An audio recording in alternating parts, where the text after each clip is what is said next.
Good evening, YouTube. Welcome back to the channel. This is IMAX Sports with our football video, and today I'm going over my Week 8 power rankings for the 2023 NFL season. I do power rankings on the channel every single week, and this week, just like the last 2 weeks, this week has started to level out. Teams are starting to find their place. There aren't that many teams making drastic changes, but some teams have still made some significant changes in their position. So let's get right into it. First off, we have the dumpster fire. We have the Panthers at 32. We have the Cardinals at 31. The Broncos at 30. Our new member, the Packers, at 29. And the Patriots at 28. The Panthers, 0-6. Now, what should we said there? The Cardinals had that one game against the Cowboys where they gave their team hope. Their offense looked okay at the beginning of the season, but since then, they've just continued to lose. They're 1-5, and they look terrible. The Broncos and the Packers played each other this week. The Broncos ended up winning the game. The Broncos haven't looked that terrible offensively. Russell Wilson's actually had a pretty decent season, but their defense has just been horrendously bad, giving up 31 points a game. It's almost as if the defense isn't on the field, except for today, because the Packers' offense couldn't do anything. But usually the Broncos' defense looks like it's not even on the field, and until this week, they're averaging like 34 points against. The Packers are at 29, and this could be a little bit low for them. I thought that I had them low last week when I had them at 25 or 26 or wherever, but the loss to the Broncos really made me rethink how good the Packers are. The first 3 weeks of the season, they looked pretty decent. They beat the Bears, which was innocuous, and then they lost to the Falcons by 1 in a tight game when people thought that the Falcons were better than they currently are. And then week 3, they beat the Saints by 1. Again, the Saints people thought were going to be really good. So at that point in the season, they looked like they were going to be pretty good. They're 2-1.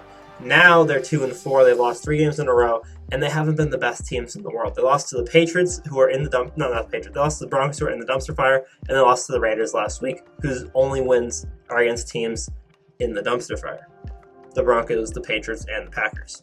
So yeah, they belong in the dumpster fire currently.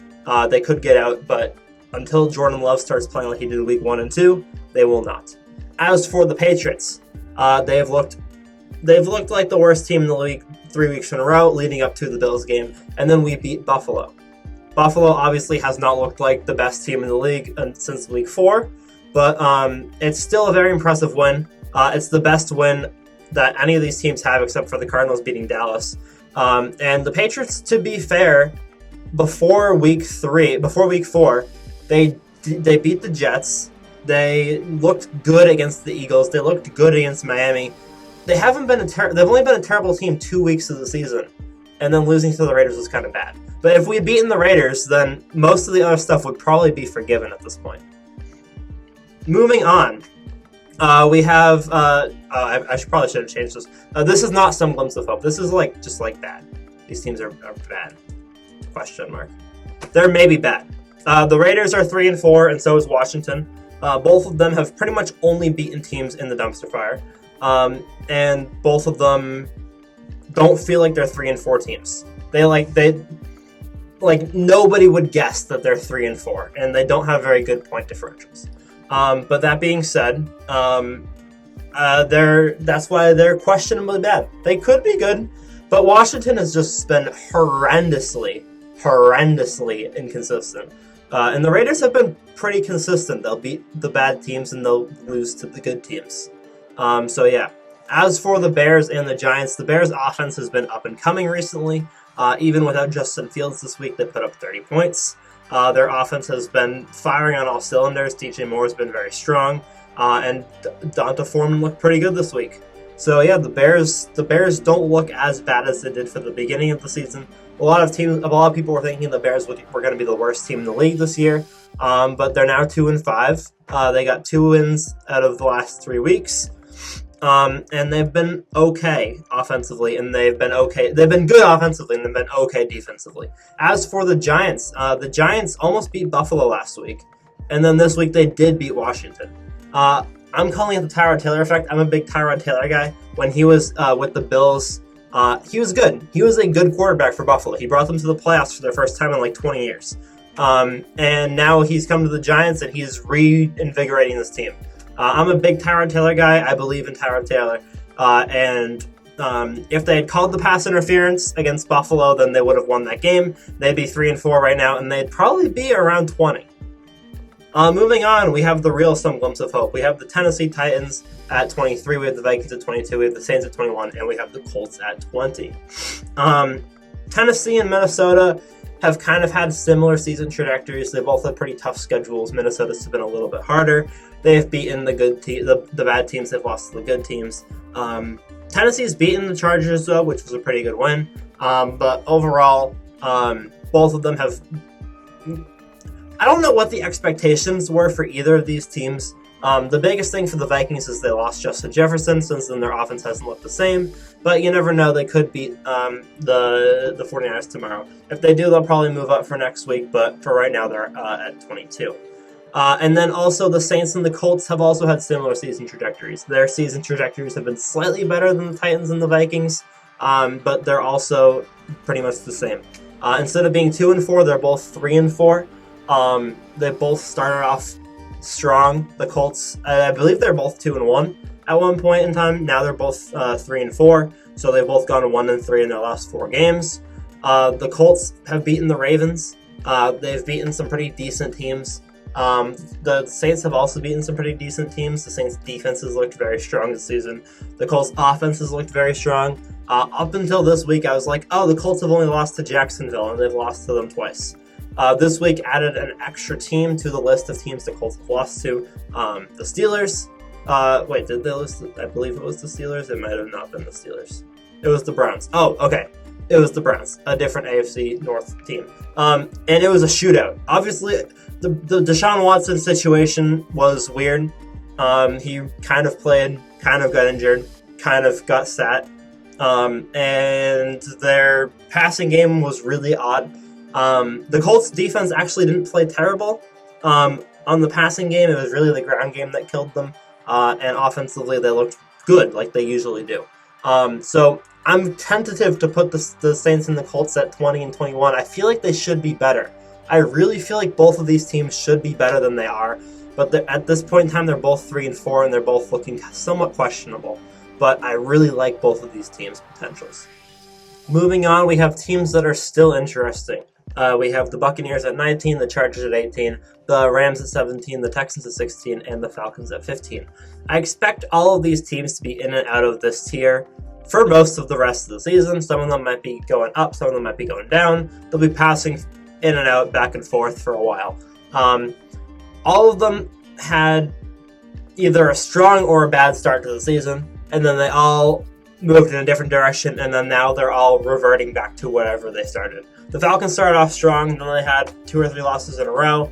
Now they're looking like a pretty decent team again. Houston was the surprise start to the season. They looked strong, so did Tampa. Now they're both kind of fallen down. Houston was on a bye this week, so they stayed at 16. They did not move any places. The Rams started off okay. They also started off strong, sorry. They beat Seattle week 1, so they started off strong. After starting off strong, they've kind of fallen off a little bit. The Chargers haven't really looked great at any point in the season, but they've had a very tough schedule, and they've dealt with it okay. And then Tampa, I don't even know what to think about Tampa right now. Tampa lost to the Falcons this week, so they fell down to 3-3. They don't look incredible.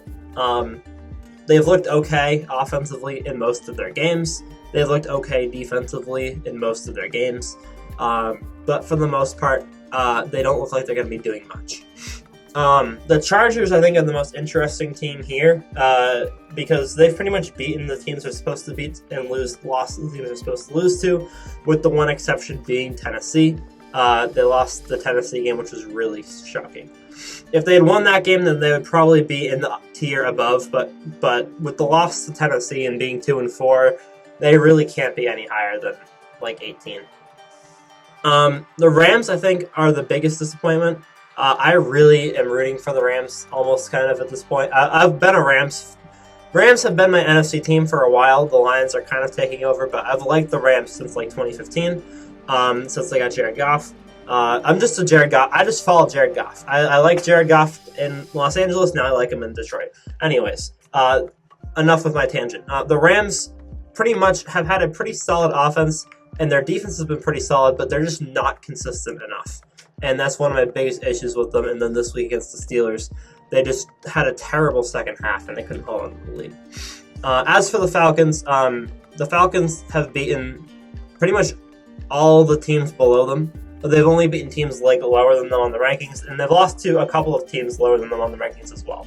I'm tentative to put them any higher than 15 just because they have not been consistent enough.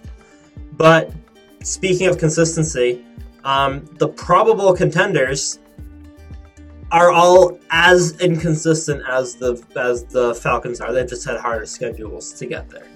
We have the Jets at 14, we have the Steelers at 13, we have the Bills at 12, and we have the Bengals at 11.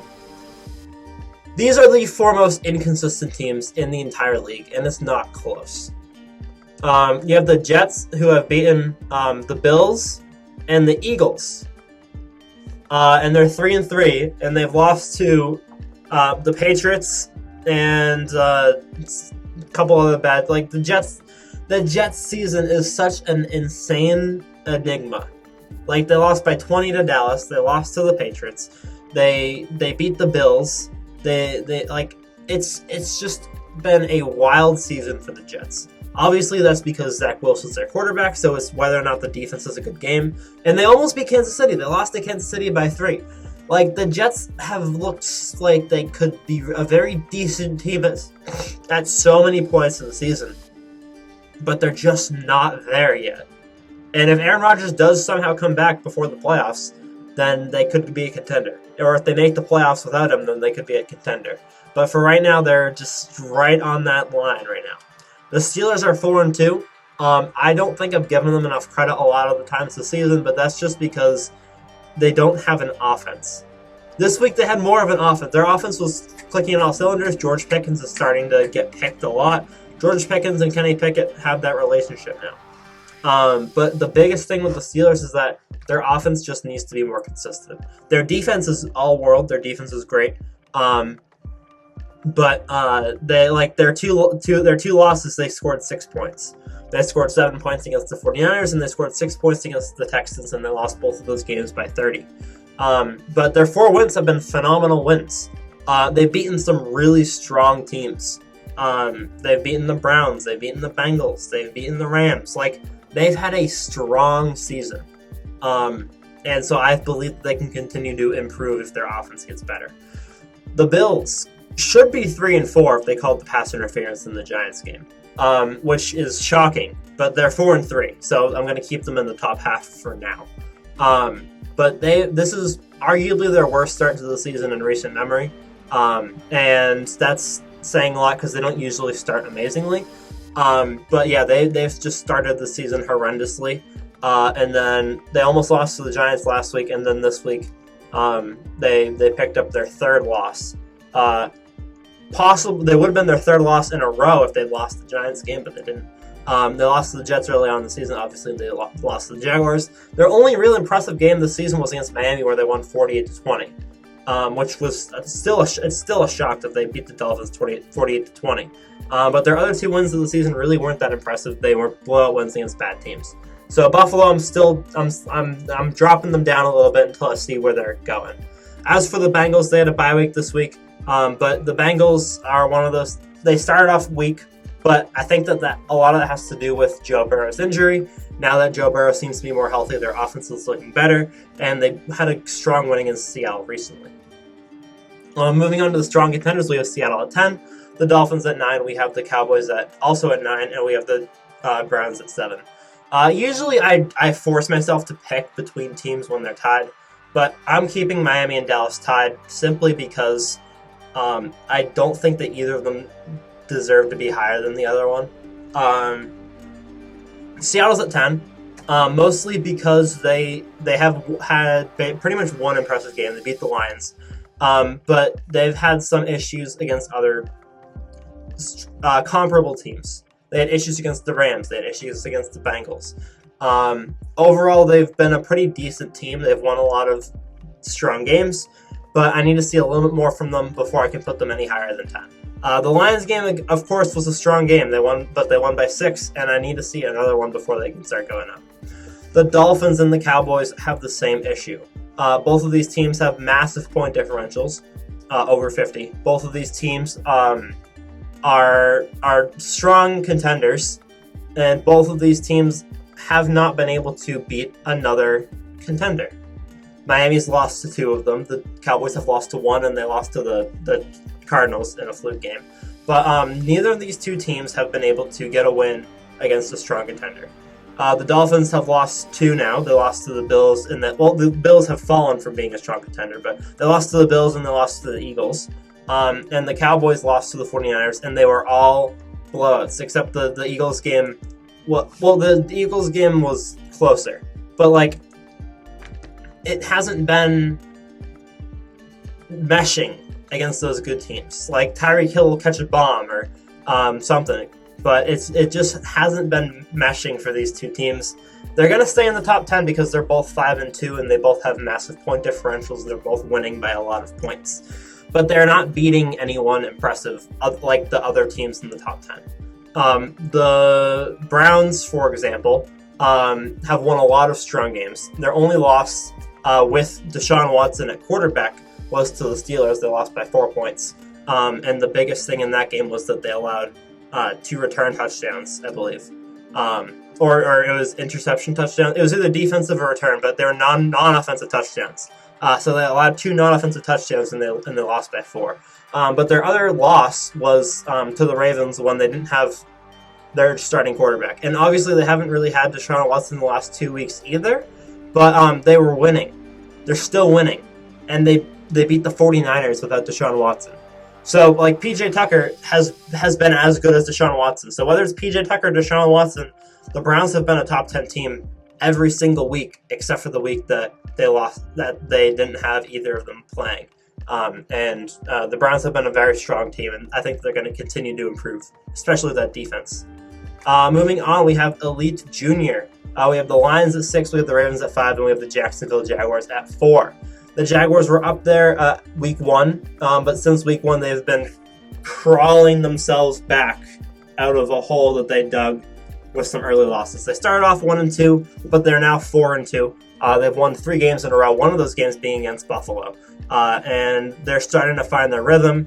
They've beaten the Colts twice. They're starting to look like, and they beat the Saints this week. The Saints almost won that game. That was another game where the Saints were this close to winning. Almost every game the Saints have lost, they've been this close to winning.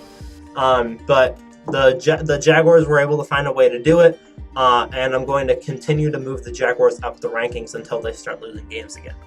The Ravens have they got knocked down a peg with their loss to the Colts, but ultimately the Ravens have had a pretty solid season. They've had some strong wins. This week was kind of like a statement week for them against the Lions. They won 38-6 against a team that has been strong on offense and defense the whole year. I had them dropped down below the top 10 with their loss to the Colts, but the last 2 weeks have put them back into it, and the win against the Lions has brought them back up to the top 5. I believe this might be the first time all season the Ravens have been in the top 5. And the Lions are number 6. They were number 2 last week. They've dropped down to 6th with this loss this week, 38-6. Obviously, the Lions are a strong team. They've had some good wins. Their only 2 losses this season are to other top 10 teams, being the Seahawks and the Ravens. A win this week would have solidified their spot in the top 3, but they got their 1 week of glory, and now they need to fight to get back into that top 3. And finally, we have the NFL's Elite. We have the Chiefs at 1, we have the Niners at 2, and we have the Eagles at 3. Obviously, if the Niners lose tomorrow, then they'll drop down significantly. I expect them to win, but if they do lose, they'll probably be lower than Detroit, to be honest. So they'll probably be around 5 or 6. But for right now, they're staying at number 2. They've been one of the most dominant teams this season. Last week, they lost to the Browns, but the Browns look good this week with P.J. Tucker as well. As for the Eagles and the Kansas City Chiefs, the Eagles were able to win against Miami this week after coming back from their loss against the Jets. They've been a fairly consistent team for most of the season, even though they haven't been as good as last year, but they've still been a top team in the league. And Kansas City is back at number 1 for the first time this season, I believe, since the first week of the season. The week 1 preseason power rankings, they were number 1, obviously, but now they're They've crawled their way back after losing week 1 to the Lions. They've lost one game this season by a grand total of 1 combined point. I don't think that there's any argument that they're not the best team in the league currently. Yeah, they lost to the Lions week 1. Some people may say it was because Travis Kelce was out. Some people may say it was because Chris Jones was out, or the combination of the two. But they've lost one game for 1 combined point against a top 10 team. So I think it's pretty hard to argue against them being number 1 at this point. So thank you guys for watching. I hope you guys enjoyed. Make sure to leave a like, subscribe to the channel if you are new, and I'll see you guys all in the next one. Peace.